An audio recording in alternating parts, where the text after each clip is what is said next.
of you to the values workshop on helpfulness. And as always, before we begin, just spend a few minutes reflecting on the importance of this value.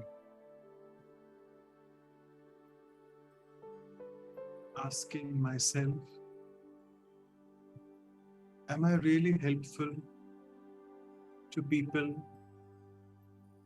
around me, particularly to those ones who haven't been helpful towards me in the past?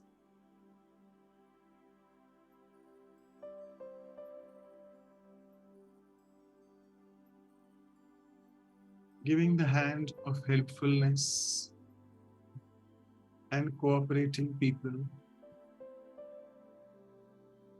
what do I get in return? Let me reflect on this. And from today's workshop, let me also explore the famous saying, God helps those who help themselves.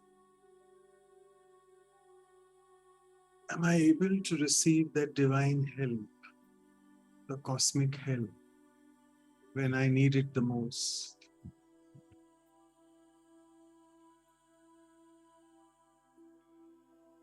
So let's explore these two aspects. The first being, am I helpful towards people who are not helpful towards me? And second, what is it can I do to receive the divine help, the help from the Supreme Being, who is ever present, ever there to help me in whatever way I need it. So let's begin our workshop. I'll just stop sharing the music. So welcome all of you. We are around 45, 50 participants now. So let's go on, because sometimes we get delayed with participants joining a bit late. So again, we'll be awaiting Dr. Prashant Kakoday's presence after 1 hour, who will be joining us after the first hour of experiential exercises as always, which we do. And let's begin. And before I forget, sorry, welcome to Sister Anu and Sister Priyal, both the facilitators for the workshop today, and also our tireless, dedicated team of translators and interpreters and the recorders as well. So welcome all of you, and thanks once again for making it today, for helping us to make this a success. Thanks once again. So let's move on to the icebreaker video. So see what you can gather from this. It's a 3-minute video, and then we'll take your sharings in the chat box.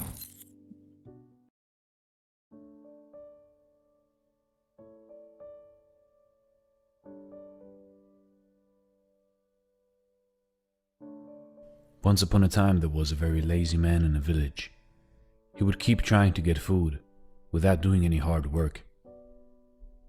One morning, while wandering around the countryside, he decided to steal some apples to eat. As soon as he tried to pick an apple, a farmer saw him and started coming at him. The lazy man got scared and ran into the forest nearby to hide. While walking through the forest, he saw an old wolf with only 2 legs. The man wondered how that wolf was surviving with only 2 legs. The wolf could not run or feed himself, and there were threats from other animals. But he was happily crawling around. Suddenly he saw a lion coming towards the wolf with a piece of meat in its mouth. The lazy man climbed up the tree to save himself, but the wolf stayed because he could not run away. But the man's eyes were on stalks as he saw the lion left the piece of meat for the wolf to eat. The lazy man felt happy seeing God's play. He started to think that God always has a plan set to take care of his creations. Then he believed that God must have something planned for him too. So he left to find a place to sit and wait for someone to feed him. He waited. He waited. He waited there for 2 days without any food. Finally, he couldn't bear the hunger and left. He met an old sage on the way. He told everything to the sage and asked, "Oh, wise one, God showed mercy to the crippled wolf, but why didn't he show mercy to me?" The old sage answered, "It's true that God has a plan for everyone. You are obviously a part of his plan. But son, you took his signs in the wrong way. He didn't want you to be like the wolf. He wanted you to be like the lion."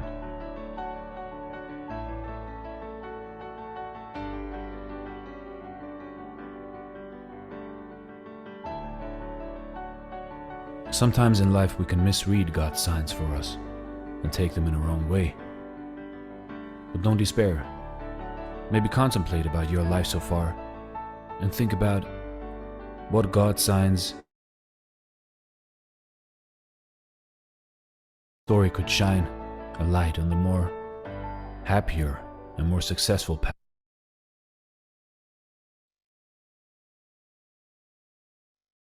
Okay.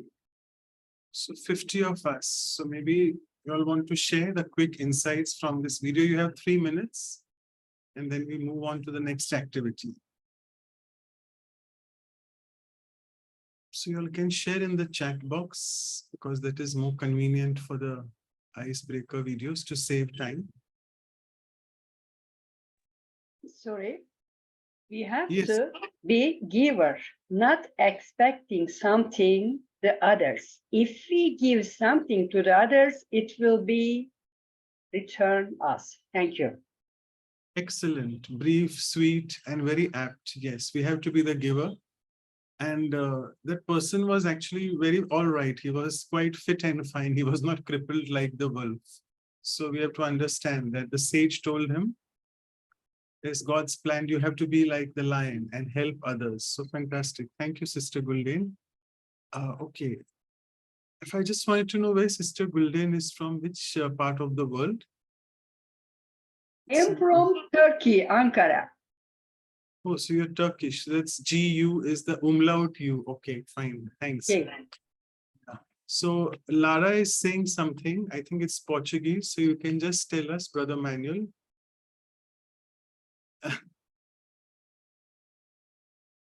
Okay. In the meantime, someone else could share in the chat box. I felt, as we are taught at Brahma Kumaris, the teachings, that you take one step of courage and then you get multi-million steps of help. So I think that man was not even taking one step of courage to do. He was so fit and fine. Right. Sister Anu is saying, realize your power and purpose of life that God has bestowed on you. Right. Oh, now you are a bit latecomers. Right. Now it is all going fast. So Portuguese, yeah, Lara's sister is saying it all depends on the commitment. Right. So it has to be a commitment. Don't worry, after 2 weeks, we are taking this value fully in depth for 2 weeks, a talk and a workshop as well. Jujar Singh is saying divine inspiration or help, and answers are very important. Right. So Sadhna is saying, yes, that's what I also had said, that you make the first step and the God makes 1,000 steps towards you. Thank you. Balwinder is saying, equity, equality shown, no more space for excuses anywhere, even in your own home, right? I know. Thank you, Sister Balwinder. No excuses. If you're fit and fine, you have to help people and you have to take the first step of courage. Well, thank you so much. I think this sets the ball rolling, and I'll take Sister Rehna's last comment that we can reap only what we have sown. The wolf had definitely sown something in the past that he's receiving in the present. So fantastic depth of karma philosophy. And finally, Sister Priyal, I can't ignore you. I have to take that. It requires wisdom to understand and interpret God's signs in the right way. Yes, very deep. Okay, thank you. So let's move on to the first activity. Over to you, Sister Anu. Thanks. You, Brother Manoj. Yeah, that was a beautiful video. A lion could feed the wolf. That was really beautiful to see. So we are capable of doing that. Yeah, let's move to our first exercise on helpfulness.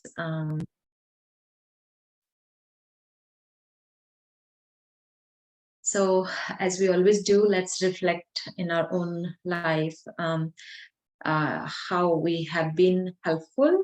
And for this today, the reflection question is that let's recall an incident from our lives when we help someone unconditionally. Unconditionally means despite that person being indifferent or non-cooperative, unhelpful towards you. Sometimes it happens we get caught in situations and people don't care for what is needed for you, but yet you continue doing your part and give your help.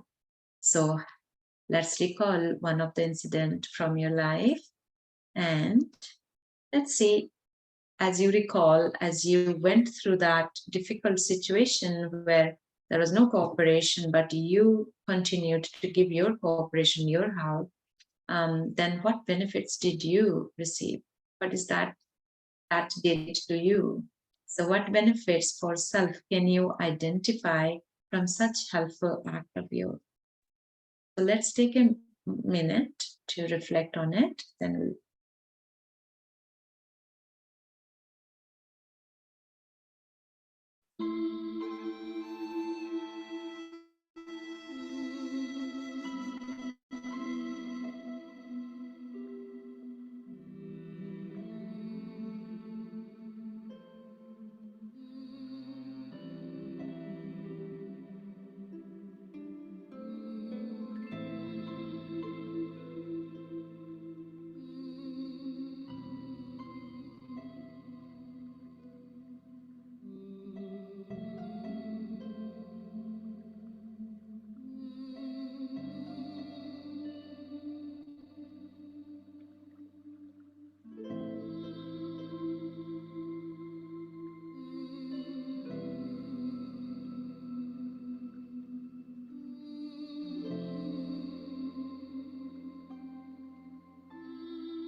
So despite of any adversity, like the frog, you can see you continued to do that helpful act, cooperation that we're meant to do. What is that? What benefit you received out of it? So I hope you got it. Or can we hear from you? Anyone would like to share? Unmute and share.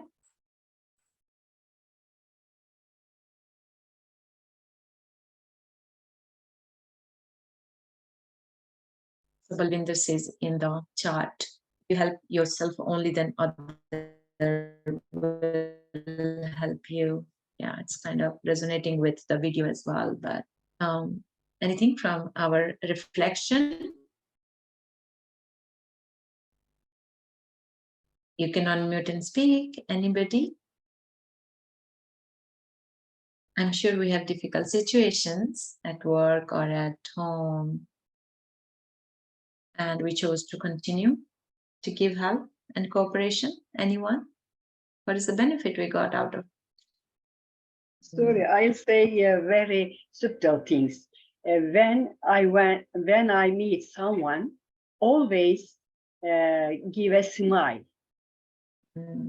If he or she is not in, there is not in any smile on their face, they always approach to me, very kind action, very kind words. This is my policy, and I'm opening all the door acting like this. Because if you go to some person with a kind action, you will get some kind action from them. This is a little bit subtle, however, this is the key of being happy, I guess. Thank you. Right. So with a smile, you spread the smiles or happiness, or being kind, you bring out the kindness from others, kind acts. That's beautiful to connect the dots, that why I should continue giving the help. So that's the benefit we get. Thank you, Gulden. Anyone else? We do a lot of helpful acts, right? So Priyal says that helping others increases your own potential, even if the other person doesn't help us back, right? It makes us stronger, more peaceful, more stable. A lot of benefits, right? Yeah. I'm sure we all do helpful acts. Why the quietness? Can we call open? Who would like to share? Anyone? Fernando, you'd like to speak? I don't know if you can speak English. Sandeep Kumar wants to share, I think, Nagpur, Dr. Sandeep Kumar. Okay. So Sandeep Kumar, you'd like to unmute and speak? Is that a still image? I don't know. Could be. So Anil says just help without any expectation. Dr. Manoj says benefit. We receive a lot of blessings. Dua in Hindi. Sarjit says one time in life I helped my tenant girl who has no money to pay the fee to get her certificate so that she get a job. So I gave money to pay that fee so that she get her certificate. That time I feel so happy because she got certificate or job. You feel that satisfaction. The happiness is very contented, right? Base that you could help somebody truly make a difference, made a difference in her life. Thank you, Sarjit. Anyone who would like to share? Kathy, would like to share?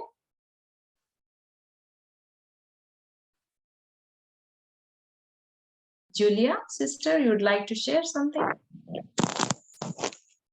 Yeah, Sangeeta. Thank you. Shanti. The incident was a few years back. I was traveling in a metro in Delhi. So my co-passenger, a lady, she slipped on the stairs. There was water on the stairs. So she slipped. So what I did, she was in pain. So I just accompanied her till her destination. We had to change the metro, and then I cancelled my journey because she was alone and she was in pain. She could not even stand. So I arranged wheelchair and with the authorities, and I cancelled my journey, and I just kept along with her.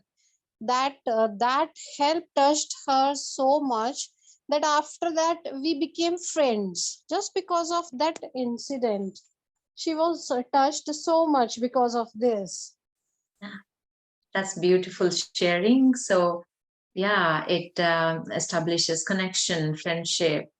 It's a joy that we share with each other. Yes, Beautiful.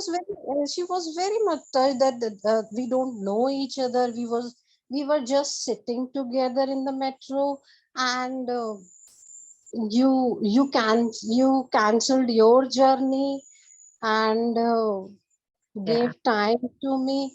That was for her, it was a big thing. Right. It's the highest quality of being human being, right? So beautiful. So that's why it touches our hearts, I'm sure. Yeah, Um, then he specifically asked my number and then we became friends. Thank you, Sangeeta.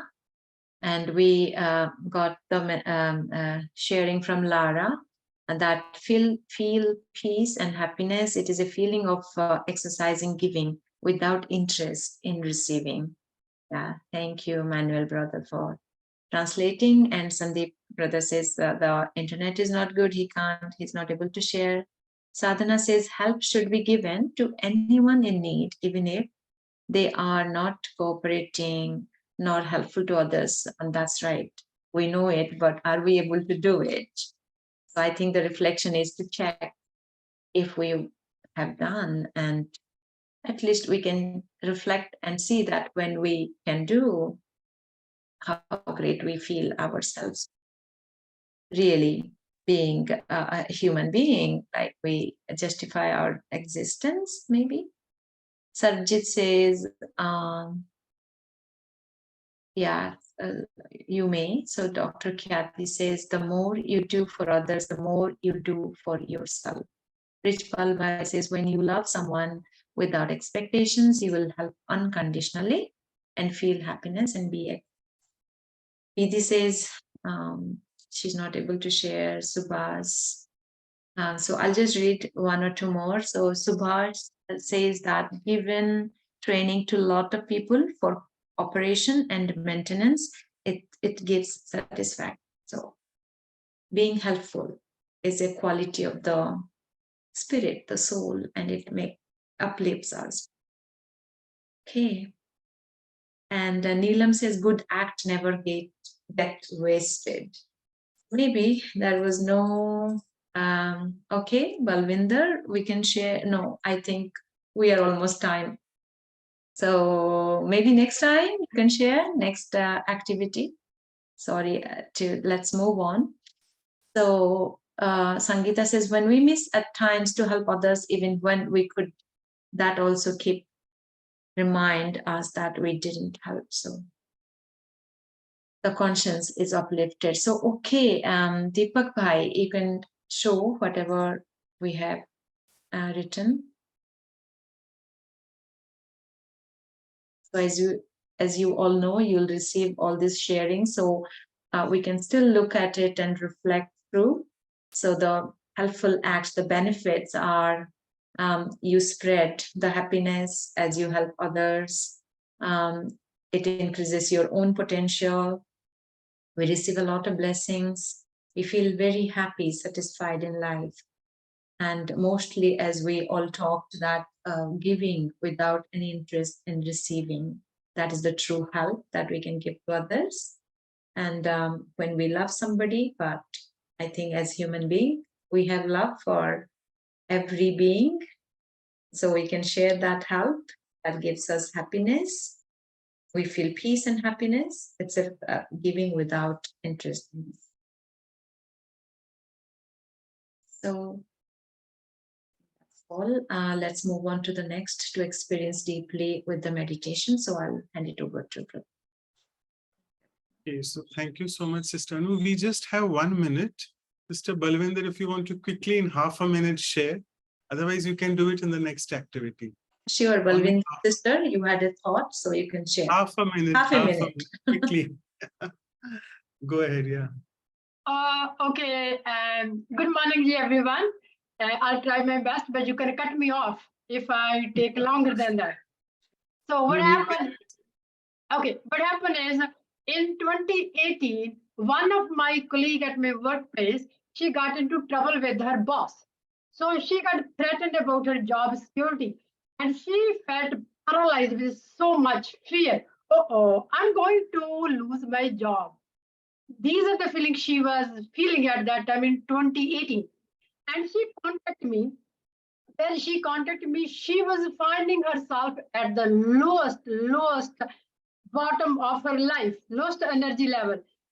And I felt now she's self-creating chaos. She's going to lose her job. no matter what. But what I So did, quickly, what you did, yeah, please say that quickly. what I did, whatever teaching and learning resources I have, shared with her.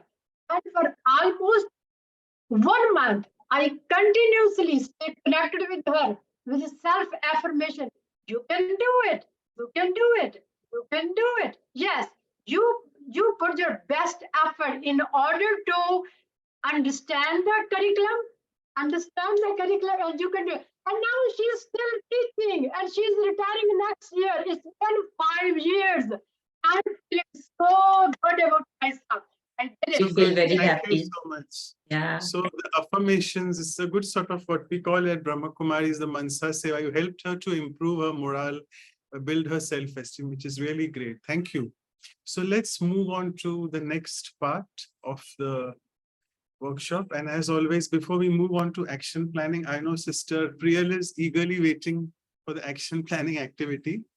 But before we move on to that, let's, as always, prepare ourselves, prepare our mind for this helpfulness. So let me just share some music as well. Hope I'm not cutting, and apologies if I start getting cut in between.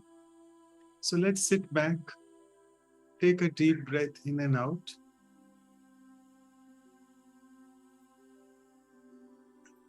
Look at these beautiful lotus flowers, the reflection as well, which is being seen. Can I request Brother Fernando to please mute himself? Thank you. So as we can look at the reflection of the beautiful lotus flowers, what does it remind me? That I, the soul, the being, am very loveful but detached.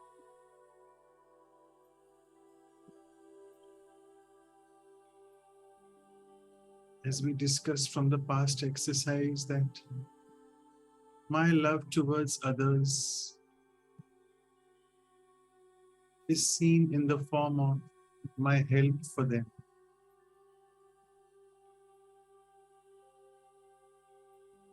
And the last activity taught us to be totally detached from the help which we give others.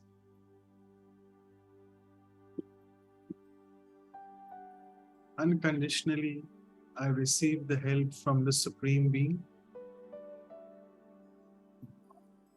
and very unconditionally and detached, I keep giving that help to others as well.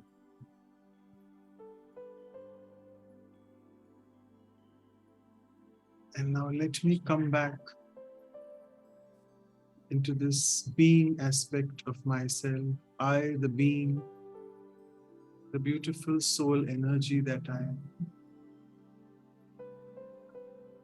I'm totally detached from this body.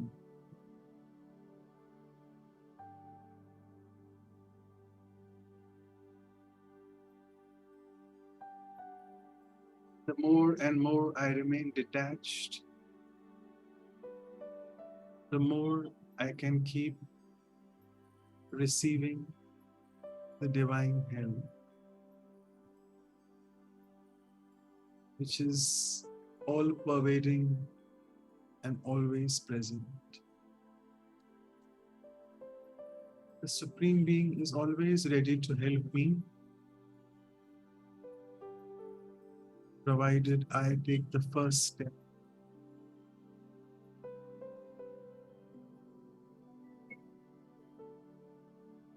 So let me, from today,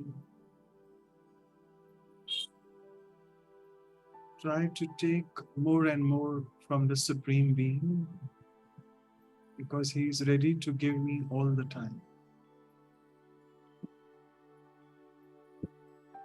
And in turn, fill myself with this energy of cooperation and helpfulness for others. And once I am full of this energy,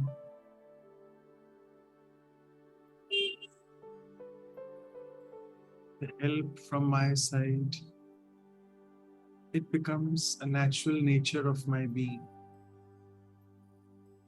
without expecting anything in return from anyone.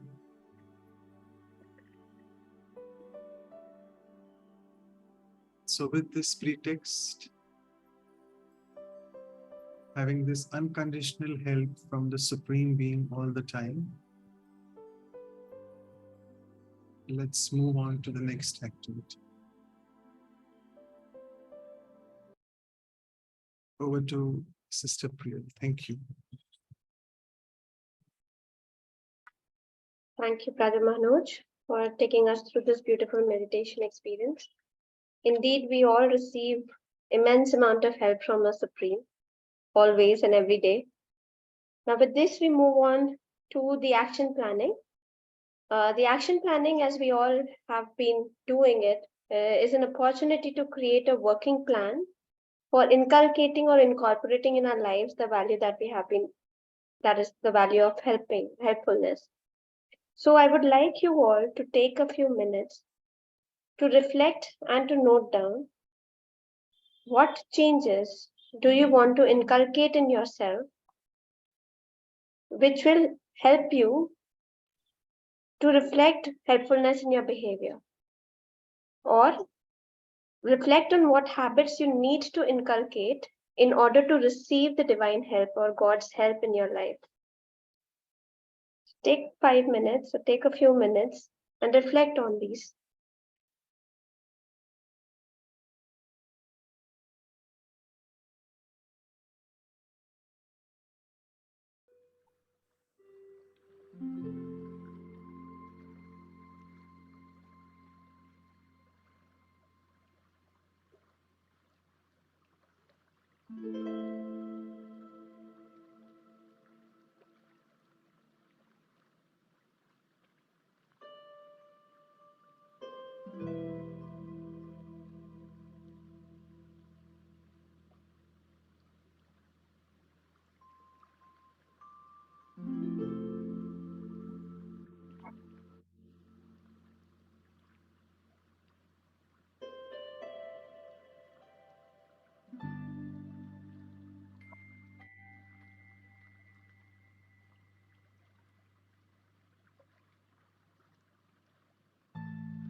You can use the chat box to write your reflections, or maybe you can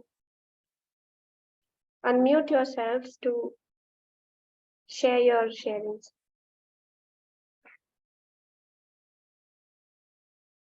We all have been giving help. Sorry. Now we May need to, I- please go ahead. Yeah.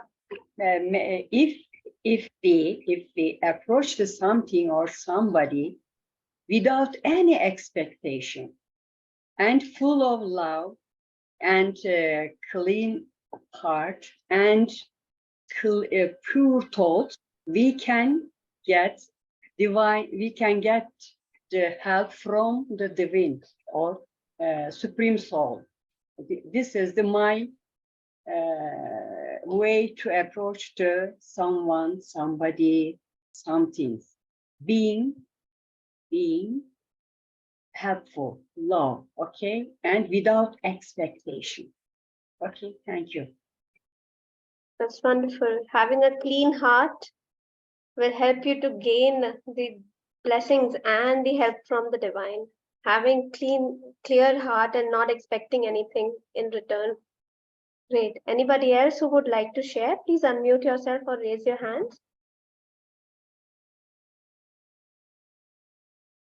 We have certain sharings in the chat box. So Sister Rehna says, whatever thoughts, words, actions are created with a pure intention, which is beneficial to the self and the universe, will, with, will be helped and supported by the Supreme. So the attention should just be to purify your thoughts. Wonderful. Sister Seema says, become introverted so that you'll be able to receive the help from the divine. Sister Vidhi says, clean, clear intellect and Nischay in drama. Good wishes for all. Nischay is trust in the drama or faith in the drama. Subhas says, love and helpful. So if you have love in your heart, you'll receive help from the divine by itself. Wonderful. Anybody who would like to share? Can I share? Please unmute. Sorry. Sangeeta, please go ahead, Sangeeta. Yes, what I have experienced when we give the help with the intention that we are the children of God and it is our basic property or quality, then it becomes then the help we give, it becomes unconditional. I mean, it does not depend on the others' behavior. We as the children of God, we are made or supposed to help others who are in need. Then we get the divine help automatically. Okay, great. So when you help others, you automatically get the help of the divine also. Amazing. There are certain sharings. Anybody else who would want to share? Okay, by the time we'll read a few sharings from the chat box. So Jujar says ample prayers. So when you pray, you would be receiving help from the God. Amarjit Kaur says, if someone helps in our adverse period, we should always be thankful to him. Or if we help someone and he does not bother about it, we should never feel disappointed. Lara says, experience and practice the faith that it is enough to take the first step of courage. And as we have seen, you take one step and God will give you a step, or like he'll walk towards you for 100 steps. Dr. Sandeep says, I will assure that I do at least a small act of helping someone and bring smile on his face. This will obviously lead to be worthy of the divine help. So when you help others, you also gain the help from the divine. Okay, Jujira said ample praise. Like I praise. think Sandeep Bhai wanted to speak something. So if you can go ahead, Sandeep Bhai. I've already put in the chat box actually. Yes, I'll make sure that I do at least one small act of help to somebody every day, so that it brings a smile to his face and to mine also. Thank you. I have a query. Can I ask query? Is it the right? ચિત્રનો અવાજ કેવી રીતે બંધ કરાય? But actually, we can keep the queries for the last after maybe. Okay. Okay. Okay, so we have a few more sharings in the chat box. So Sadhana says, knowing the true self and remembrance of God will guide us and probably will be having more help. Balwinder says, I will say goodbye, God bye-bye to unhealthy food and unhealthy lifestyle. And welcome to healthy food and healthy lifestyle. Plus, I will help myself first to awaken myself fully, to maintain constant enlightenment, to continue re-strengthening it by living with or by and in this full light, only then I will find myself eligible to help others. Beautiful. Also, there's one more sharing from Manjeet. He says, if we can help someone who really needs help, why not help? Because the person will appreciate and is nourished, and Baba will give us more help. And in this way, we play a very positive part. In this, Baba means the Supreme. So when you help others, you receive the help from God also. Okay. Wonderful sharings from everybody. Anybody who would like to please go ahead and share, or like want to say something? What are the things that, or the habit that one has to inculcate to receive the help? We all have been helping, and we all have the desire to help, but we also need help from the divine. So what habits do we need to inculcate in ourselves to be able to receive the help? Nikhil says, a pure heart is the way to receive God's help. As a Sache Dil Par Sahib Razi. Wonderful. So having a clean heart, pure heart, amazing. Maybe One more Dr. thing I would Mehta like wanted to share. Dr. Mehta wanted to share something. No, okay, fine. Okay. Okay. All right. So if we don't have any further sharings, can we have the slide of the sharings, please, Deepak Bhai? Thank you.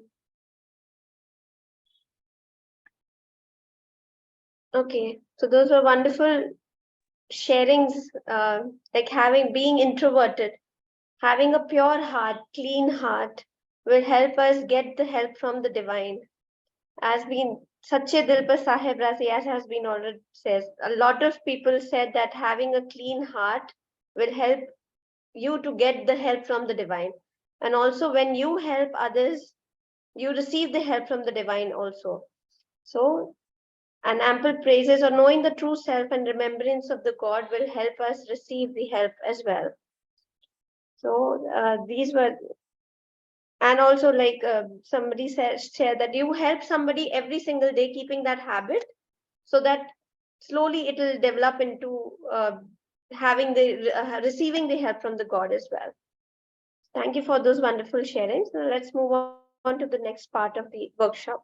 Over to you, Manoj Bhai. Yeah, thank you, all of you. So I was just a little bit distracted by looking at Prashant's iPad. Is that Dr. Prashant Kakoday? But I can't see him now. I think he's disappeared from there, whoever that was.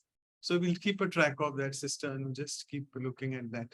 Yeah, and before we forget, thank you, Sister Vidhi, for reminding that if there are any people who have joined new today and who want to be a part of these workshops in future as well, and the talks which we have every fortnightly, so please share your email addresses and your WhatsApp numbers with either Sister Vidhi or Sister Anu in the chat box.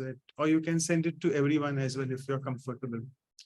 Okay, so let's move on to what we did last week. I just have to again do it because sometimes the screen gets frozen.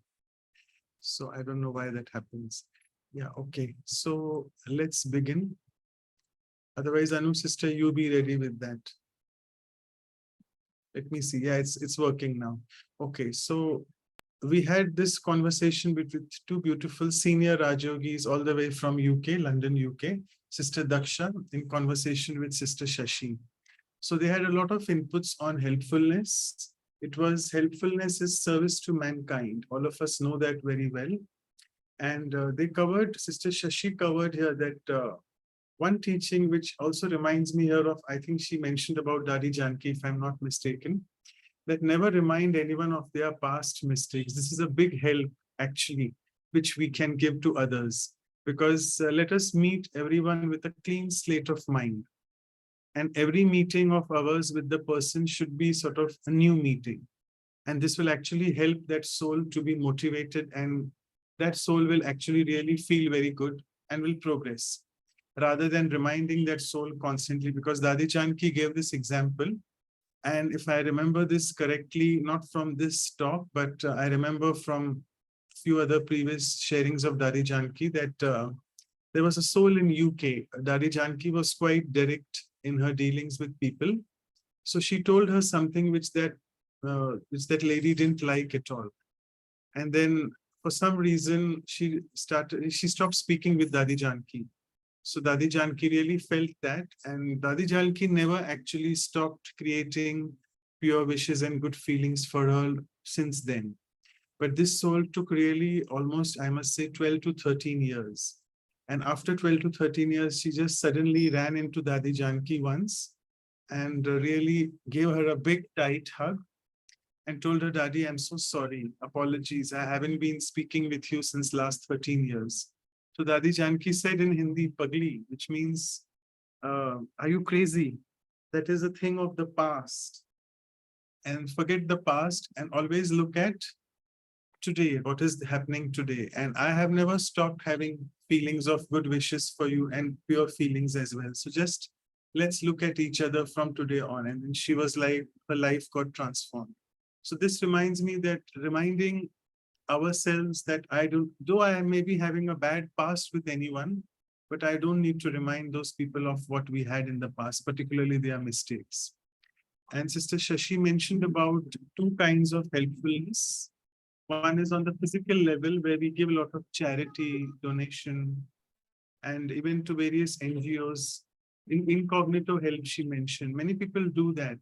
Like in Hindi, they say that ek haath deta hai to dusre haath ko pata na chale, which means your charity and donation should be such that if your one hand is giving, through one hand you're giving, your other hand shouldn't be knowing. It's an expression. It really basically means it should be incognito, that you don't need to reveal what you're giving, because if you start revealing, if your incognito thing is not happening, then the amount of blessings which you are earning will also come down through that act. So that's about all physical charity. And spiritual charity, she mentioned in the form of helping someone by listening to them, because listening in our Vihasa workshops also we cover this, that listening is a very important healing tool. To talk to someone who is in need and who is in sort of grief and misery. So that is the way of giving spiritual help. And we discussed this quite a bit, that in return, whatever we do, we always get a lot of blessings. She mentioned about the good old COVID times. I must say good old, though the waves have stopped coming, COVID is still a part of our life. We have to know how to live with it. So she mentioned about quite a few acts, helping people during COVID, helping people with directions. I remember distinctly, she mentioned about an instance where she was stuck, and then someone really is stuck in the, not finding out the way in the car, and someone really helped her with the directions. Offering seat to elders, Sangeeta Ben shared a beautiful story of when someone in the metro needed her help, she gave it. Giving lift to people, like you're going in, I sometimes do that, but you have to be very careful with nowadays, the intent of the people whom you are giving lift in your car. You need to ascertain that before letting them into your car. Cleaning up and doing service without expecting anything in return. That's what we are trying to actually, since the onset of the workshop today, we are trying to cover this aspect, that our help should be unconditional. Not that I help you and then I expect something in return, because then that is really not giving true help. It is a conditional help. Even as Jujar mentioned about praying and meditating for others without letting them know, that is also a good practice. And here again, Sister Shashi said about fish, that it's an English expression, that if you teach a man how to fish, that is much more helpful for him rather than giving him fish daily. Because if you keep giving him daily, you're making him dependent on you. So same thing is, instead of giving bread to someone, teach them how to earn their bread so that they are self-dependent and non-dependent on you. And today's second aspect of the workshop, which we covered in the action planning, was how does one take help from God, which we say from the divine, from the supreme. So beautiful sharings came out about introversion, about taking the first step of courage. So many things all came out. So what they had to mention, Sister Shashi and Daksha, was when we suffer, we remember God for his help. And I think all of us are really quite selfish in that way. It is only when we suffer And when all the other support systems of ours, we realize, oh, I can't approach anyone now, then we remember him, which is not really right. God is an energy which is present every time, and it's just infinitely present all the time. He's looking for us too. And that's what Shashi sister said, that when she came into the knowledge, someone told her this, that as much as we want God's help, he too is wanting our help. She mentioned, I think, about her mother, that her mother, when she came into Brahma Kumaris, one of the sisters there told her that, do you know one thing, that God is wanting your help? And that really struck her. What does God need my help for?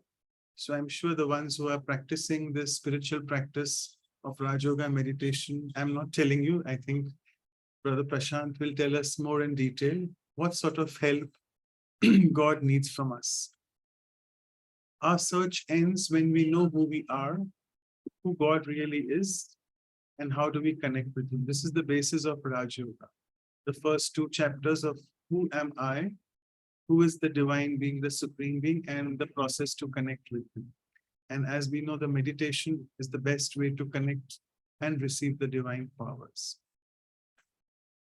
And here they touched upon, both of them, this beautiful aspect of the Brahma Kumari's teaching again. It's a deep one. We need to understand that in detail, that Tyag, Tapasya, and Seva. So they explained this as well. Tyag basically means renunciation, giving up.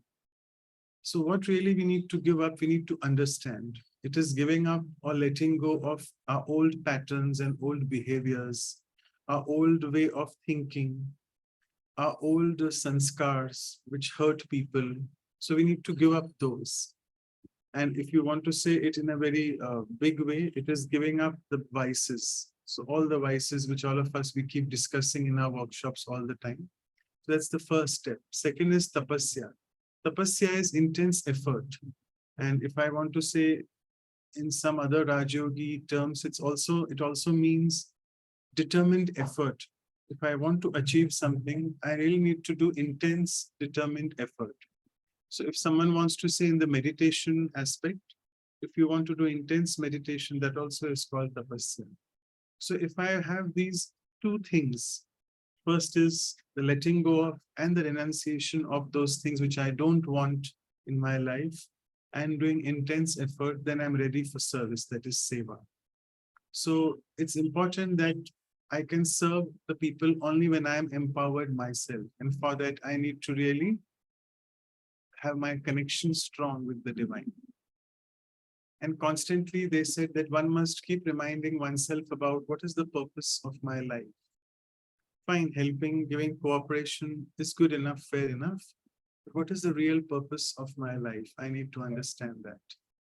And again, I'm sure Dr. Prashant Kakoday will give us a lot of insights into this. And we have two quotes of Sister Shashi here. The first one is, real help is when you help them, but make sure that they are not dependent on you. The story of the man being taught how to do fishing rather than giving fish daily. And if you look for appreciation when you help, then it is not genuine help. Again, it's a very conditional aspect of help. So we need to really make sure that we just help from the heart and expecting not even a word of praise in return. I think that's the true unconditional help. And I'll take two questions which we had asked them. So many people, yeah, I think one of the beautiful questions here was that at my office, I have a lot of clinging personalities because I have the habit of helping people. And these people are sort of attention seekers and they are sort of parasites in one way. I keep helping them and they are constantly dependent on me for the help. So how do I really sort of take care of they not being clinging on to me? So Shashi Ben said that it is up to us to find a way not to get attached so that they don't get attached to us or get dependent. I think Sister Daksha mentioned this very beautifully, that aspect which we covered in the meditation of how do we keep ourselves detached. Like, it is basically my thought process. If I am detached in my thought process, I am not doing this help. It is God is using me as I am an instrument. And if I really detach myself from that, whatever help I have done, then that person won't get attached to me. It's really a very deep understanding. And here she also mentioned, Sister Daksha, about being in the awareness of an angel, Farishta, what we say, because angels are not attached. They are the ones which are flying, they have wings. They are always shown as beings of white light, all the time flying, never seen on the earth. And again, very unconditional they are. They just help and move on to keep helping someone else. They don't linger around. And obviously, they don't need any praise, appreciation, or credit. So I think it all boils down to my thought process while helping someone. If I am able to stay in this very detached state of mind while helping, having this consciousness of an angel, angelic consciousness while helping, then people won't cling on to me. And the famous thing at Brahma Kumaris, which we are taught, that how does one take the first step of courage so that God helps us? Because the saying is God helps those who help themselves. So I think both of them beautifully got this out, that spirituality is the one which is missing. Because whenever there's a problem, we approach all human beings, which is not wrong. But now that we are on a spiritual path, we need to know that He is all the time available for help, the Supreme Being. When I say He, it doesn't mean a male body. It is just God Father, whom we identify as the Father. So He is all the time present for me. And let me connect to Him. He'll give me the appropriate directions and will tell me whom to approach, or the other people who will really come and help me will come because of my connection to the divine. They will automatically come to me because they will receive that touching that you have to go and help with. So again, soul consciousness is the most important thing which we can practice here. And we're always taught in Raj Yoga about the powers and virtues, or the powers and qualities. And we have been covering in the workshops. We have almost 67th workshop now. We have covered 66 values in depth. So we need to really inculcate these values and empower ourselves with those 8 powers which we have covered in the past as well. So with this, I'll just stop sharing the screen. And Sister Anu, just give me a heads up. I hope we have Dr. Prashant Kakoday with us, no? Not sure. Again, I see Prashant's iPad, but it's not connected with audio. So, Oh yeah, thank you. yes. Oh, it's BK Cambridge. Yeah, thank you. Okay, there you go. Okay. So we'll just rename you. And before I give it to you, I need to introduce you. So just a few more minutes before I give it to you, Dr. Kakoday. So thank you so much for being there with us today. And I would like to introduce him. Again, he's very humble and down to earth. He's just sent me 3 paragraphs. I am forced to read all of that because there's nothing much he's sent. So Dr. Kakoday, he's presently based in Cambridge, born in India. And he's a doctor by profession, a background in ENT surgery and also integrated health. And for the past 30 years, he has been involved himself in the understanding, practicing, and teaching the spiritual and holistic principles of life and health. He's also an avid author, and he has authored a book called The Concept of Total Health, which was presented to various medical institutions, including the WHO as well. And looking at his other aspects, his main interests are in the field of psyche, emotions, behavior, and health. And he himself says that he is still a Rajyogi student at the Brahma Kumaris and also a teacher of meditation. And I mean, he coordinates the activities at Cambridge. And I think all of us know the Sanjeevani retreats, which happen online. Many people have attended that as well. So a big part of the credit goes to him as well for that. And his ideas on consciousness and health have led him to being invited to speak in more than 80 countries. He's also spoken at various medical schools, universities, and even at the United Nations in Geneva. And he, as I mentioned about the Cambridge Center Coordinator activities, he also coordinates the inner space there, which is also present in Cambridge. And as always, before we give it to the guest speaker, a few lines in the form of a poem. So today's guest is joining us from the land of Cambridge. who indeed shall guide us on how to become a spiritual bridge. Let not our attitude be cold as coming out from a fridge, but be a helping hand for everyone across the ridge. Let not our behaviors bite one another like a midge. Midge is an insect, so that the distances between us are abridged. On this otherwise very hard journey, let's have the courage that while observing people's behaviors, not to be a judge.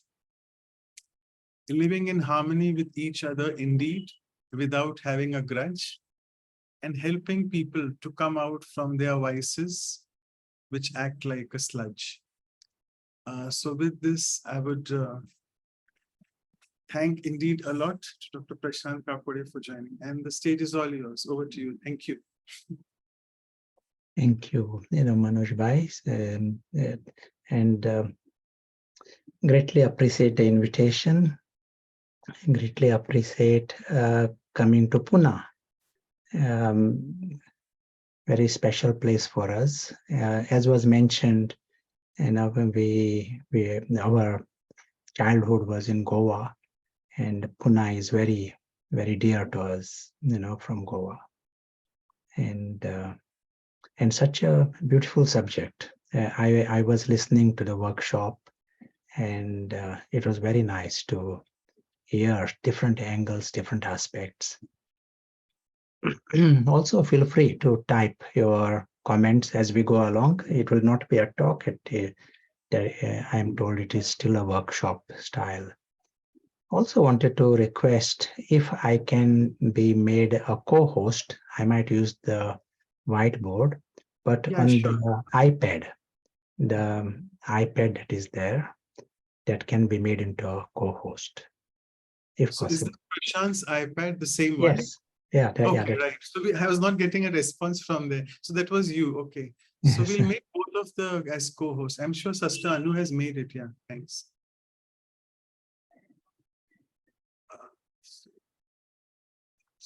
Yes, both. Yes, excellent. Thank you. Excellent. Thank you. As I was listening to your discussions, reminded me of one incident. And me and another sister from here, Cambridge, we were going to Norwich, which is another town about 70 miles from here. And she was driving, and it was a big car.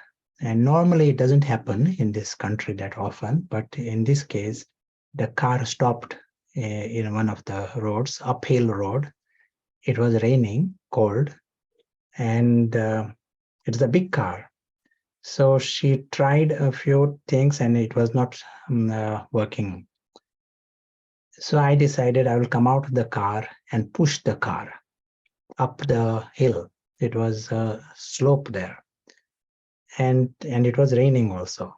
And as I knew my ability to push the car and to get a push start to this car. And as soon as I came out of the car, two cars stopped. The people were going past at fast speed, but two cars stopped. Some came out with the jump leads and some big man, and they started the car within minutes, and we reached the destination. It sort of taught me a lesson. If I was sitting inside the car, because it was not possible to push the car up the hill alone in the rain, why would they stop the cars and come and help? But because I took that step, there was immediate help. There is a story, that all of you might have heard. There was a fire in a forest, and all the animals are having meeting what to do about this fire. And there are king of the forest, and they all are thinking what they should do. They are planning. Whilst all this is going on, one bird goes to the river, gets a few drops of water, and comes and throws in this fire. And they all say, "Are you mad? What are you doing? This fire is so big, and you have a few drops." He said, no, this is what I can do. And I'm starting this, I'm starting this, my work. So that bird was determined. As this happened, meetings are going on. Some other birds join this bird. And as more birds are joining, some animals joined this bird, getting water from the river. Seeing this huge activity, God of rain, decided he should send a cloud there because they all are so determined there. And there was rain and fire was put out. This is like what you are discussing in your meetings. And if you help yourself, you get helped. And it is almost like a law. I know this in myself and I can see it. And with people around me, if they are helping themselves, I feel inspired to take steps. But if someone is hoping that someone will help them, I am not inspired. That is like a nice flow there. In science of happiness studies, they say that those who are able to do good acts, they are happier people. Those who are helping others, in other words, they themselves are happy. They're in this world, if they study, like one study in this science of happiness, psychology department, they can find out what kind of personalities there are in a community. So by some questionnaires, someone are givers, some are takers, some are havers. Means their happiness is based on how much they have or what they have. And there are these different types, personality types. Some are robbers also. And who are the happiest? They say givers are the happiest. And regardless of their personal situation, they themselves may be leading a very simple life, maybe difficult life, maybe having problems, but they are happy. This is what they have noticed. And these researchers, they tell more people should make experiments on this, giving, in different situations, because we all want to be happy. This is like a guaranteed method to be happy. They also say this giving and taking should be outside your circle. We all give, of course, that is going on, but within the circle. So in this research, just as an experiment, we all can decide, let me experiment this just for one day. There's something like this. And what is this? Doing things outside of your circle. And when you do that, there are these magical results. This is the word they use. There is a magical happiness. Magic happens in this. If it is in the circle, it doesn't create magic, because you got some kind of a calculation in the circle. You want to give a cake and you are expecting a bigger cake tomorrow. Some kind of calculation is going on. But when you go beyond that, they find that something else happens. As an example, say you got a chocolate. Normal chance is that good chance that that chocolate will disappear very quickly. You will eat it. In this experiment, don't eat the chocolate. Give it to someone whom you do not know and just walk away. Do not wait to hear what they say. No, just give the chocolate and walk away. Give it to those who don't get chocolates that often. And in this experiment, you are just seeing what you feel inside. And you may find that you feel happy about yourself. 10 minutes later, you might find you are happy. 10 hours later, you might feel you are still happy. Each time you think of that incident, you will feel happiness. If you were to eat the chocolate, it will certainly make you happy, but for 10 seconds. 10 hours later, you won't be happy thinking of it. You might feel guilty. But if you give it away, it makes you happy. You might find it will make you happy even after 10 years. Each time you think of it, there is a good feeling about that act. And all these little things matter. They collect inside us. Now they also say, this chocolate, you are giving the chocolate away. You will get good results if that was the only chocolate you have. It was not a spare chocolate. You will get good results if that was a chocolate that you like. You are not giving away chocolate that you don't like. And you will get good results, even better results, if you are hungry and still you are giving it away, then you will get higher results. There is a connection between some kind of you have to renounce something of yours. Something of you has to go, and that is what brings that reward. You want to say anything? It will be nice. Anything you can type or say. I'll give you some examples of this, giving and happiness. We were in one place, one place, and our center was there, and nearby there was a street where there was lots of litter, and we decided, let us get together and clean this street.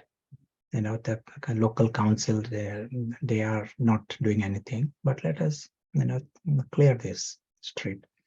So let us meet early morning at 5:30 before our class. So it's about 10-15 people gathered. They finished the job within 15 minutes. All that was required was an intention, and that street was clean for everyone. No one knew who did that, who cleaned that street. No one got praised, no one got paid. But next day, they had planned to go to another street. Those who did that, they organized amongst themselves, lots of enthusiasm, and they took on another street. In the evening, as I was talking, they said they are planning doing another street tomorrow. And it made me think, what made them do this? Take on another street. But what happens was just this act of selfless giving, you get rewarded at another level. It's a different currency. It is not a gross currency, but it's a more refined currency. And that you cannot buy. That higher happiness you cannot buy with your money. And here is a method, some very effective method with which you can get that higher happiness. And you mentioned also in our workshop, this giving, you don't need to be millionaire in giving. Most people don't need gross things. Just your vision of respect, just some words, many things, some simple things, they are of great value for others. Yes, so yeah, are there any thoughts? Anyone want to add anything? Or want to, any comments? Maybe Dr. Mehta and Sister Claudia can go ahead and interact with, because Dr. Kakoday wants it that way, the facilitation style. Dr. Mehta, over to you. Yeah, thanks. So Prashant, nice to see. Hello, Ashok Bhai. missed you for last few years. Yes. Over years, and I haven't seen you this year too. Anyway, I think giving is such a pleasure. I still recollect what you said, what you can remember after 10 hours. I remember after 50 years or more than that. I had a patient who had come from a small village in Maharashtra, and she had undergone a major dissection of the esophagus. Now, in those days, that was a very rare thing to have a dissection of the esophagus. 1961, I was a house surgeon. And I used to go and see her every 2 hours because there was no intensive care in those days. And this was an elderly lady. The surgeon also was slow and took a long time to operate. And then she was going to go home after about 10 days. And we had developed a sort of some kind of a bond between us because I used to see her so often. And before discharge, she said that she had received a note from her granddaughter to bring pencils and rubber in a notebook, and she had nobody except her husband, who was very old and hardly, knowing about the city of Mumbai. So I went, I picked up those books, pencils, rubber, and left it with the sister. I said, look, I don't want to give because we'll both get emotional about it, but when she's living, please give it to her. And I still recollect those beautiful feelings that I had even today. And in terms of cost, it was very little, but I think it was a question of helping somebody who probably wouldn't be able to take by from outside. I think that's a great feeling that what you shared now is, I think we have all experienced it throughout our life, especially as doctors. We've been helping a number of people, and whom we never know and we may not see again. I think that's a beautiful feeling, and I think you shared it so beautiful. Thank you. And very nice example. Shanti, good morning from here. Actually, yeah, I have one time I like to see how we share and help others, especially the ones that we do not know. That's bring more happiness than anything. Because, yeah, we have like one school that went through many, over 20 years, and it start from the first time, the one who did not have much contact with the poor people, gave a ball to a poor kid, and the poor kid smiled. And from that smile, the other one who gave the ball to that, the soccer ball, who gave to the other one, to the poor people, changed his entire life and start working with the poor people, and they got happiness from that one. So sometimes that's what we say, one act, but not in our circle, but outside our circle, brings a much more happiness than anything. And I like when you talk magic. about It brings magic. Yeah, when you were talking, right away I went to that over 30 years ago. Yes. Yeah. Thank you for sharing that part. Thank you, Claudia. I want to bring in another angle, and that is what help. We are doing things, everyone is doing things, but we all help according to our understanding. Like for example, one time, there was some science conference and someone fainted. So they called me because there were not many doctors in that area. And what the others were doing, they were all loving that patient, that girl who had fainted. What they were doing that could have harmed her more than if they were not to touch her. It is something like that. They all love and they all wanted to help. But if there is not the right knowledge, we can spoil things. We may not be really useful. And that brings in another angle, and that's where the spirituality comes in. Spirituality helps us see the complete map, and a clear diagnosis. I'll tell you one story, another story, and this story will help us understand the options, the levels that we intervene. And in this story, one insect was on the back of a pig, and this insect finds a patch of mud and says, "Wow, look at this! I found a big land." And it is in a prime location. So the insect is very busy building a fence, claiming the land.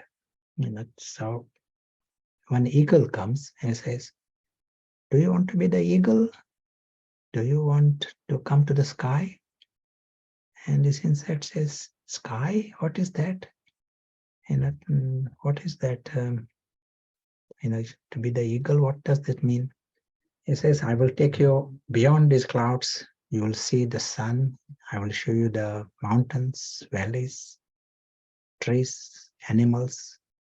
You will see all this. You are not seeing any of those things now. I will also show you the pig. You will see these things. Do you want to become the eagle?" He says, "I like this idea very much, but right now I found this land. I just don't want to just drop it and go. But next week, you come." And so eagle comes a week later. "Do you want to come to the sky?" He says, "Now I found more land. These are rare opportunities I'm getting. So not a time to go. So next week, eagle comes a week later. "Sky?" He says, "No, there are some cracks in my land now. And this is not a time. I need help myself here. So how can I just drop and go?" So insect remains there, and eagle is to go to the sky. We were telling this story in one gathering here, gathering of students, and she said, "I am at this level of cracks. I'm at the moment fixing the cracks in my life. So I'm at that level. So what should I do? Fix the cracks, go to the sky. What should I be doing?" The formula is, there is no reason, there is no justification of losing 1 second when it comes to the sky and the eagle. And if you want to fix the cracks afterwards, come as an eagle and fix the cracks. There is no reason to be the insect for 1 second longer. So insect, what it is really telling us, the two levels of consciousness that we have. This is the option that human beings have, two levels. And one level is literally like the insect, busy, in the anthill. Ants are busy, they are full time, but oblivious to the reality of the sky and what else is happening there. But we all are from the sky. This is the message, spiritual message. And we all are so impressed, if for some reason, with the ant world and the land and the prime location of the land. We are so impressed with it that we are stuck to the lower consciousness. If I am to use the whiteboard, and if I am to show this, so what has happened to this race? When we are using the language of the soul, we are a race of angelic souls. And we are immortal. And we are from that family of angelic souls and God. And we are immortal. And our nature, if you are immortal and nothing can harm you, Your nature is of joy and love, the permanent nature. And there is a story down below. It may be very, very sophisticated story, a great, very well done, very well performed, but it's a story that is not our world. A bit like the ant hill, for the eagles. There may be many things, glitter and gold there, but that is not our world. We may go there as travelers, as guests, mehman, musafir, but we are from the sky. Life of joy, love, and joy, love comes with its friends. This is the reality of each and every one. But what has happened to this? What is the diagnosis at present? Diagnosis is that these invisible travelers are deceived.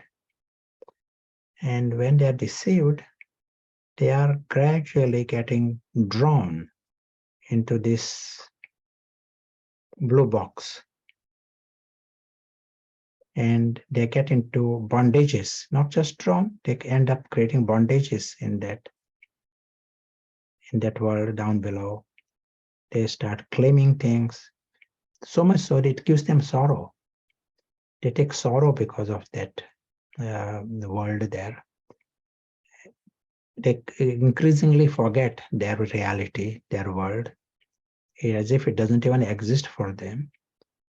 And they even lose sight of themselves. Not only they are losing sight of their family, father, but even themselves. They are unconscious. And when they are unconscious, their enemy, which is the ego, is in charge of their mind and life. Ego becomes conscious, their enemy. This is the diagnosis.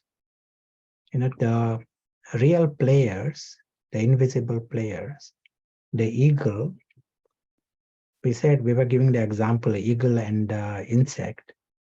What we are seeing here, the eagle is thinking he is the insect and living in the world of insects and suffering like insect, as happiness of the insect.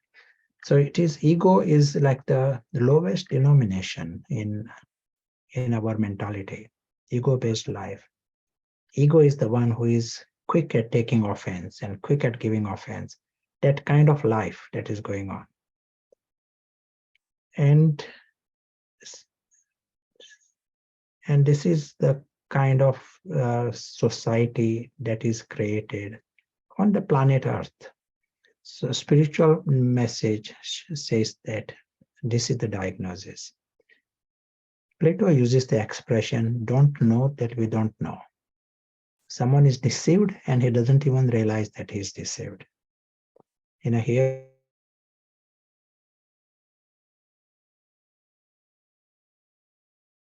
has become a big ant in the ant hill. That is its success. I found this big land and I got some great opportunities here in the ant world, and I have become a big ant. That is its idea of achievements and success. And in such a world, for the eagle to break out of that spell and break out of the spell and discover this dimension beyond is the huge achievement for the self. If we want to help ourselves, we can help at the level of the ant, and give them sticky sugar. That is one help. But you can also help the eagle discover the wings, remind that it has got wings, and help the eagle discover the sky. That is a very different intervention, very different help to the self. If one even gets this idea, it is a very different help. One time someone said, how to start this process? And all that is required is just a hint. This eagle who thinks it is an insect, if he just given a hint, you may be eagle. You don't need proof, no evidence, no science experiment, nothing. You may be eagle, that's all, a hint. Now the eagle has the option to use the wings. That hint has such a power. It can use the wings. It can discover the sky. It can prove that it is the eagle to itself. And then no one can disprove him that you are not an eagle. So just a hint. So here, the big thing, that is where the knowledge of Raj Yoga comes in. That's where the spirituality comes in. Huge emphasis. First, discover the eagle, discover the sky, discover the wonder of this reality, discover your father, that is from the sky. Not just a concept, not just worshipping it in the anthill, but discover your truth, the wonderful truth, and that wonderland. And once you have seen this, your intervention for others will also be different. And the others are helping, many in the world are helping, but you will be helping not just as at the other level, you will be helping the eagle to discover the eagle. As we were saying, the diagnosis is that the eagle is deceived. That is the diagnosis. The eagle is thinking it is an insect. That is a story. We will also create some opportunity for experiment. But you would like to add anything? Say anything?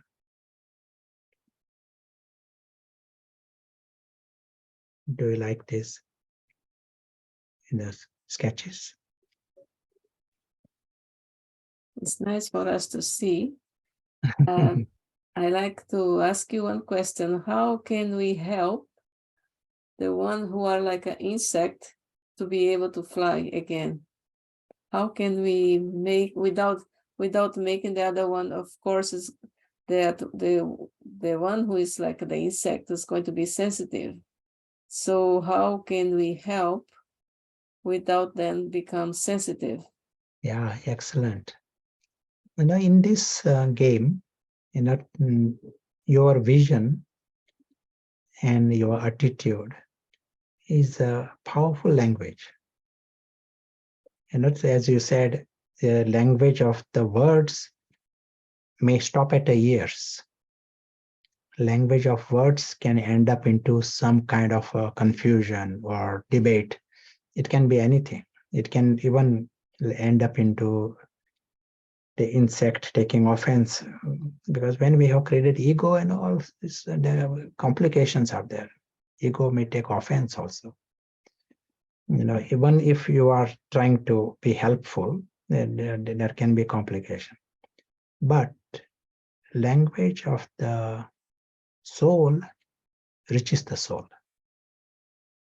and language of the heart reaches the heart.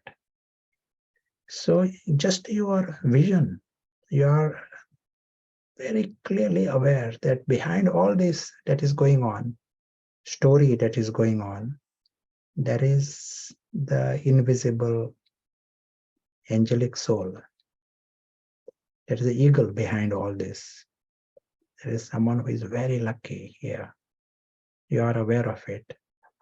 And just the attitude and vision, this language will be heard, will reach the soul.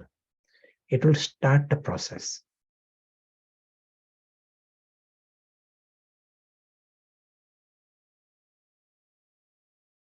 And someone was saying earlier helpful in the workshop, in the first part. Just your respect, your silent vision, your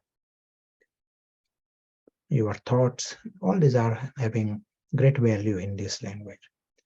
Proportionate to how much you are in that conviction.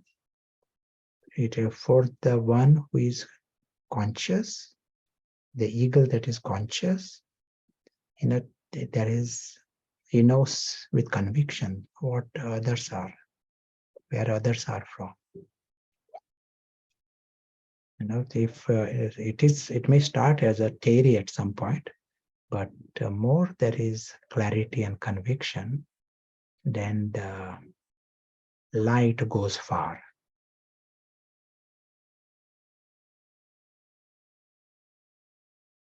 Thank you.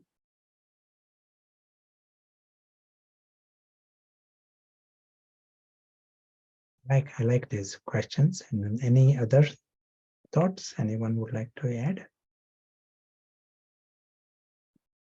I think thank you so much. This diagram is so depictive of what our reality and personality is. There were a few participants who had a little bit of questions on the helpfulness. So I think Sangeeta Kohli, if you want to ask now, your chances now, because we have time as well for questions. You want to unmute and ask? Yeah.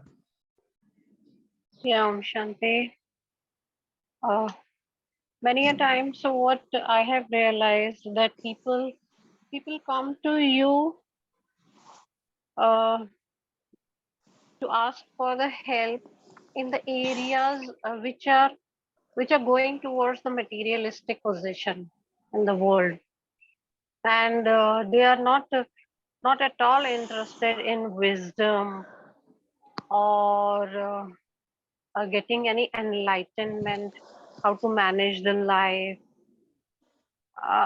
And when we refuse or we are reluctant to help in that way, they become angry, and because they are very close people, relatives or very colleagues, and it sometimes becomes very difficult to what extent we should help them in this area. I hope I'm able to express what I'm asking. Yes. Yeah, very clear. I mean, they are not seeking for a real wisdom. Yes. They're seeking for they're seeking as if you do my you solve my things, or you do my work, or give me something so that I can possess the things materialistic world. And even when we try to help them, that you learn how to manage the things, they are not at all interested in that.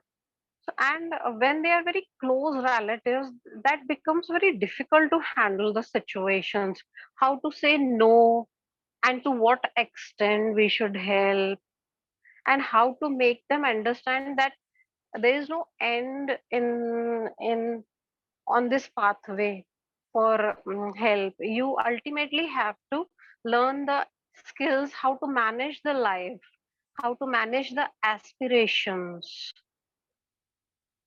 Yeah, it is what you mentioned. It is quite clear what you said.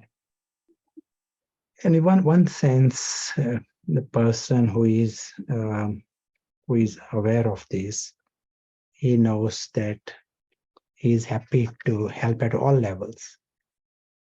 Understand? But just that he knows something big secret. He can help at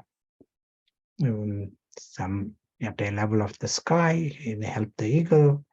What Manoj Bhai had mentioned earlier. You teach someone to fish, so they don't have to give him the fish. So, it's in the same way here. If they discover the sky and they wake up, spiritually wake up, then they are very, very lucky. So you want to give them the best and the highest. and to remain busy at that level. The more you are remaining busy, and at that level, it is not limits. It is not just one person. Your whole world is your family, and so the other answers will come automatically. And if you can still help at the physical level, also, why not? You are quite happy. There is a nice saying: if you want some job to be done, give it to the busy person, because busy person is in his speed, he ends up doing other things also. Lazy person, he will say he will do it tomorrow, but busy person will do it. So keep yourself busy, in this task, and the small things, small help, big help, it all gets done. Of course, the expectations that you will have to manage, and helping people to reduce expectations for their own benefit, because that way they experience peace. Now let us create some minutes for our experience. Is that okay, Manoj Bhai? Yes, it's perfectly fine. Yeah, we'll have some experience. Maybe a few minutes, I will speak few words in line with what we saw, that big map. Let us see it in that context. Wherever we are, we see that our body is comfortable.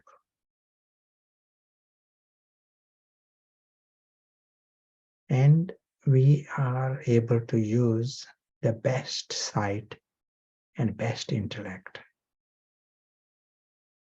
We all have it, that's why we can use it.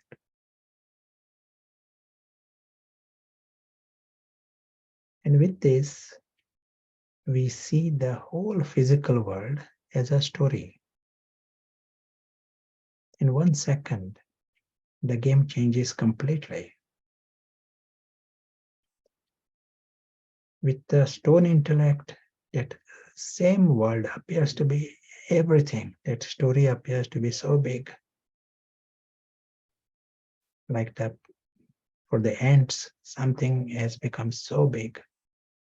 It is their world. So here in 1 second, the whole physical world, we are seeing it as a story. So everything that happened today happened in a story. And everything that happened in the past, a story.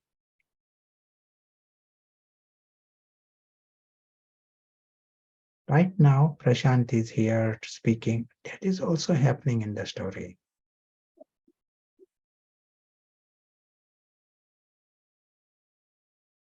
Now we are able to come beyond the story.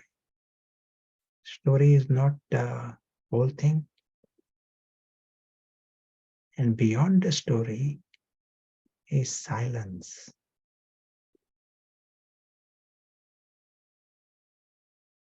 There is no noise of the story. We come in that silence. And we don't need to think of the story when we are beyond. Beyond the story is reality.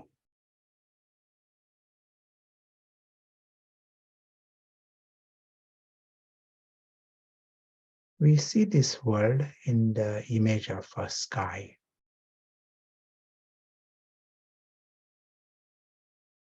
World of light.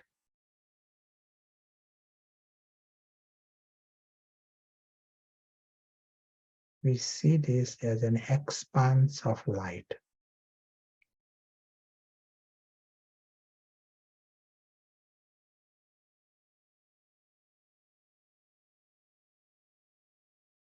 World that is timeless. World that exists forever.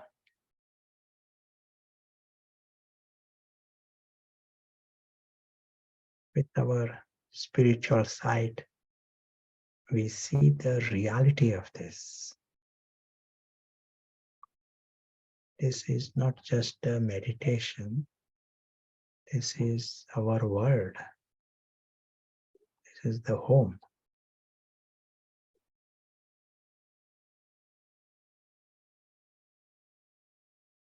In this sky are the living stars.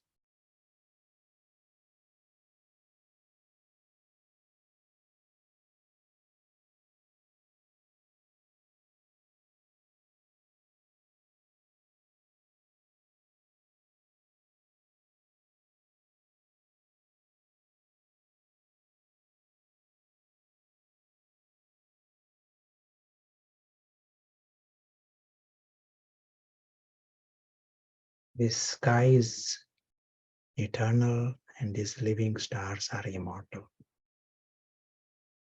This is the true family and the true home. Down below is the story. All we have done is use the spiritual sight and see clearly the complete map.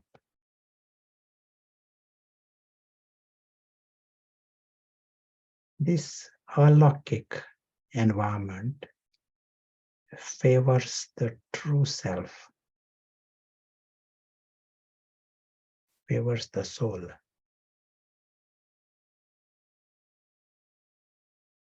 Soul becomes conscious.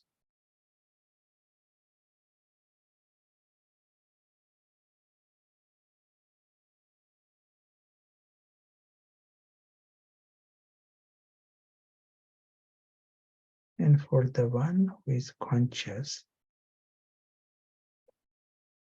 for him to be like a living star is normal.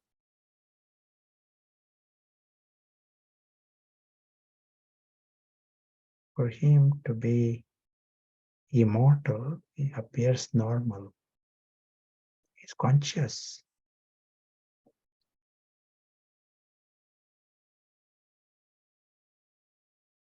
To belong to that supreme sky appears normal.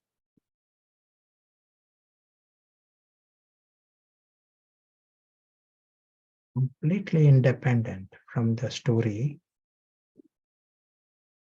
separate from the story, appears normal. Finds it's absurd to mix his life with the story. Story is temporary and separate.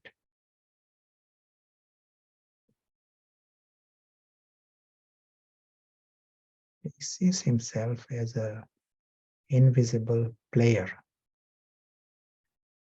and an invisible traveler in the image of a tiny, tiny star. This appears normal.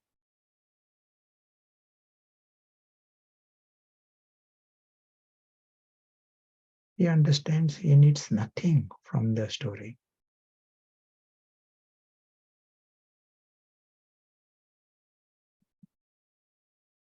Just as no one needs things from a story that appears strange.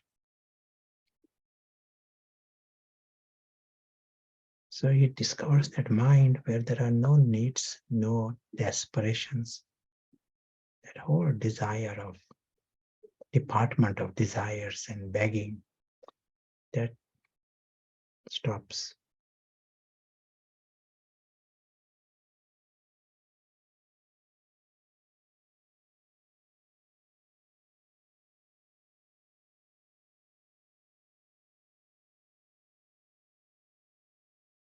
The invisible traveler also knows that he is beyond harm. Mhm. and that the story is harmless.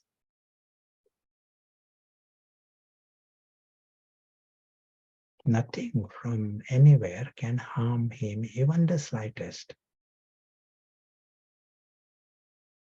Totally beyond harm.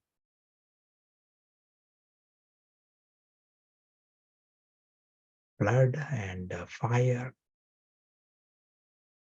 these are all things in the story, cannot harm the invisible traveler. That's why, in a true sense, completely carefree.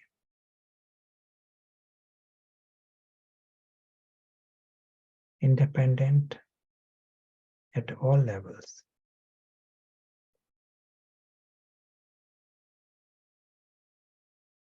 Be completely carefree.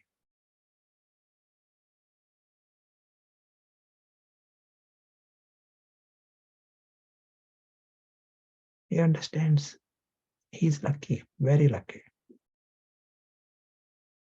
to be immortal, to be from this world of joy and love.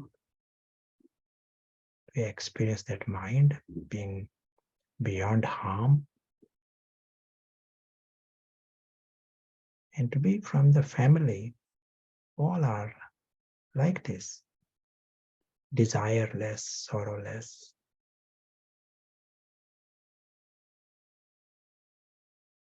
Family of God and with God.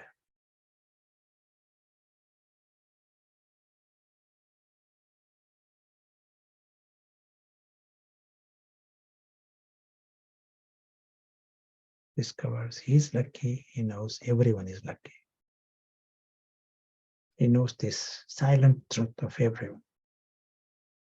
And just as he is experiencing this, he as if contributes to the light.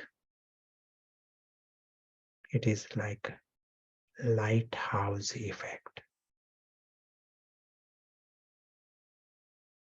It's light in this dimension.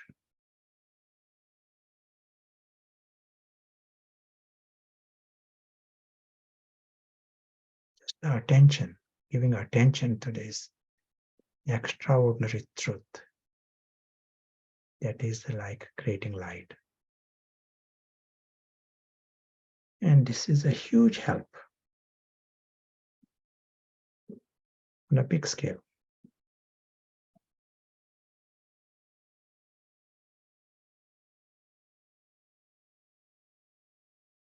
All he's doing is experiencing the best sight, best intellect. That's all.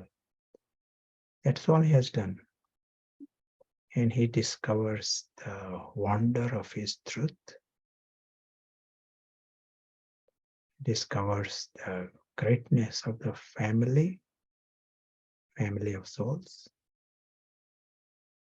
It is like a celebration. All are divine beings, all are noble.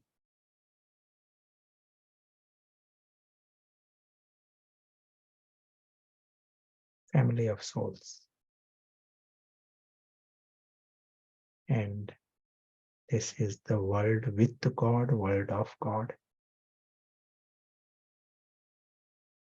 That's why lucky, very lucky to have this biggest prize. And every second he's just experiencing it, he contributes to the true benevolence. He benefits at a different level.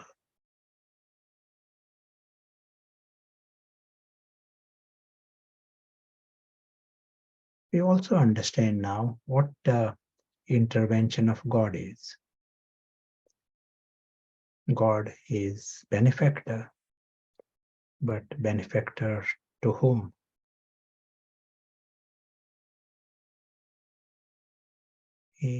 Does he benefit at the level of ants, or does he benefit at the level of the eagles?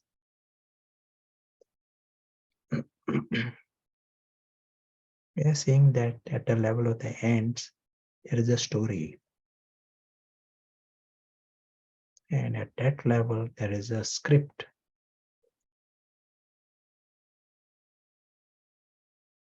The real help is helping the eagles discover their truth.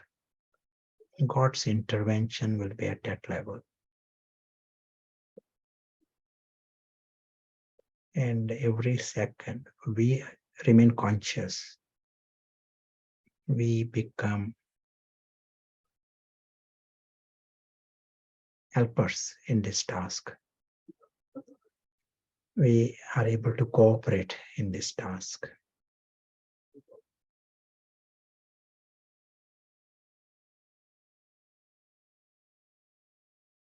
As we continue on our journey in the sky on earth, the invisible traveler knows the immensely beautiful truth of everyone.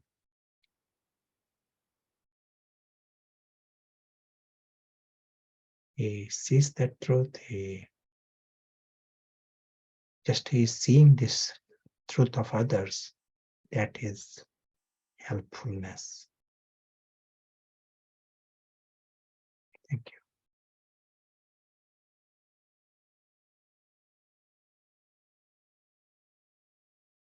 Thank you so much, Dr. Prashant Kakoday. So I would request now first Sister Claudia this time to propose the vote of thanks, followed by Dr. Mehta. Over to you, Sister Claudia. Oh, Shanti, it was quite nice to hear you talk about this story. So then we should not get involved in not our story, but the story of others as well, right? So otherwise we get mixed up and then we cannot fly. So it's a quite good point to always to remember that point.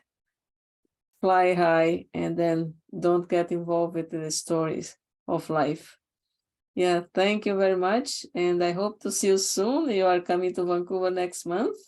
So everybody's waiting for you to come. So we are having Atam Prakash here now, but we are also thinking about you coming next month. So it was very nice to have you here. That's preparation for us to know how it's going to be when you come here. So thank you very much.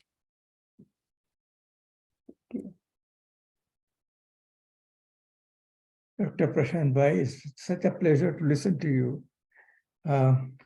It takes me back to my several interactions with you, both in London, in Cambridge, in India, in Abu, and I was always wondering that what a beautiful surgeon, a ENT surgeon becoming a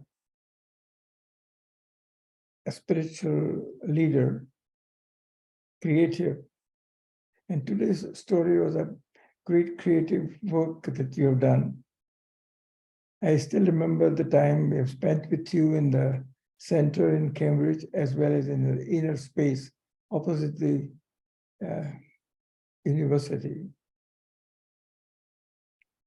I wish that you come to India and spend some more time with us and tell us when you are coming so we can have some programs with you in Mumbai.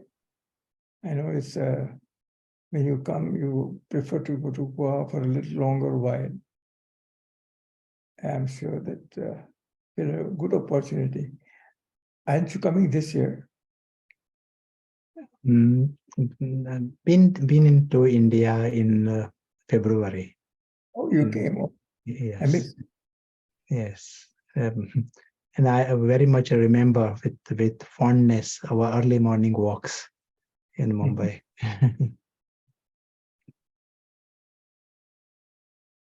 Okay. I really enjoyed your talk. I think it was a more take us on an eagle's flight. And I think all of us on that path. So this would help us. Thank you. Thank you very much. Thank you so much, Dr. Mehta. And before we close and take the Sister Anu over to you for the picture, but I'll just share the screen and do the quick announcements because the time is almost getting over now. So as all of you know, that this month is already, we are celebrating the first administrative head whom we fondly called Mama. Her name was Jagdamba Saraswati.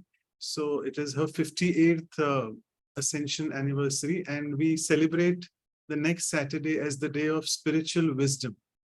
So we are lucky and we are fortunate that we usually do our workshops and the Values for Life series talks on Saturday. And this time it falls on a Saturday, 24th June.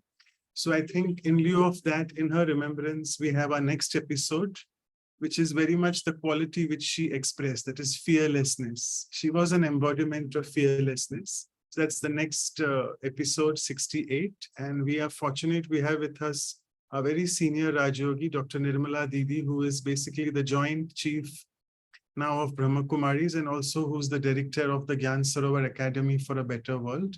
And she also looks after the Australasia Centers. She's the director of that. And with her would be Sister Suman, who's also one of the senior Raj Yoga teacher at Gyan Sarovar. I'm sure many of you, actually many double foreigners know of this combo, this duo who really do a lot of interaction. Sister Suman has many times interviewed Nirmala Didi. So they'll be there with us the next Saturday. So please join us for that. And as always, the next silence retreat we have, immediately the next day after the episode will be on fearlessness. Again, it is in Mama's remembrance.